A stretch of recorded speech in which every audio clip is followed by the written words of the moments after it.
Westerly Handmade Shoes is a name that I actually spent quite a bit of time searching for. I was out on my bike one day, leaving the studio. It was a crazy windstorm, blowing me all over the road. And the name Westerly came to mind. The westerlies are winds that blow in from the water onto the coast. And I think that the westerlies are something that a lot of people will identify with as being home.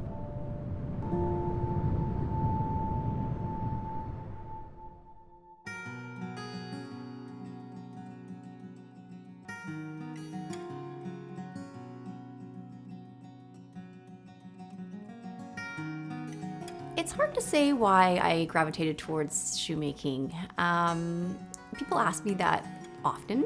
It was in an effort to try to get away from the idea that you go to work because you have to, not because you want to.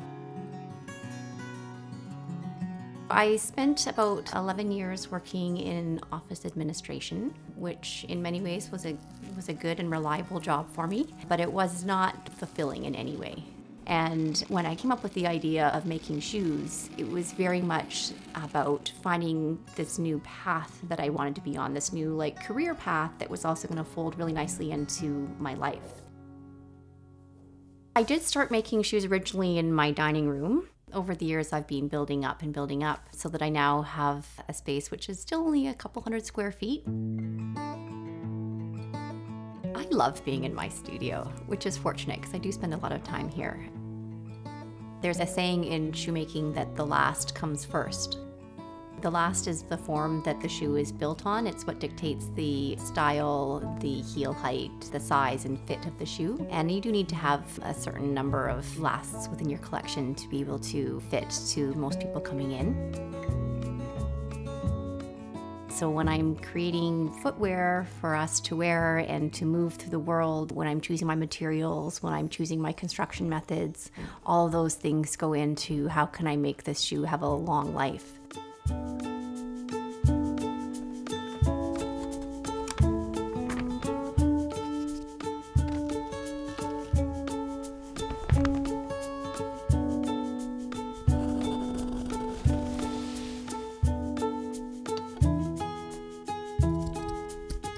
Historically, when somebody bought a pair of shoes, it was a big investment. They bought a pair of shoes that they're going to be able to live out their lives in, and these shoes were going to need to perform all the tasks they do in life. When I'm designing and making shoes, first in my mind is making a shoe that's going to perform well. So I'm thinking about what the use of the shoe will be. I'm also thinking about the foot that's going into it because some feet need more support in one place or another.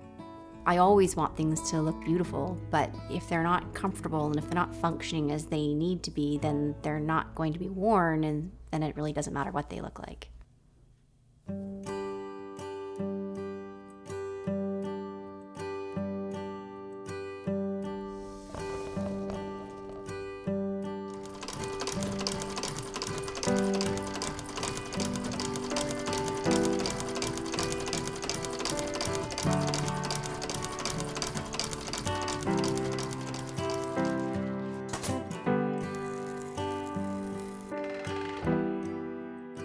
The thing about buying and using something that's made by hand is that you're getting so much of the maker's spirit into the design and into the actual production of it. You're getting a whole story that comes with it. And so when you reach for that pair of boots or that bag or the hat, you pick it up with a different sense of what it's worth. It's something that you have a relationship with, and it's something that you want to have a long life with.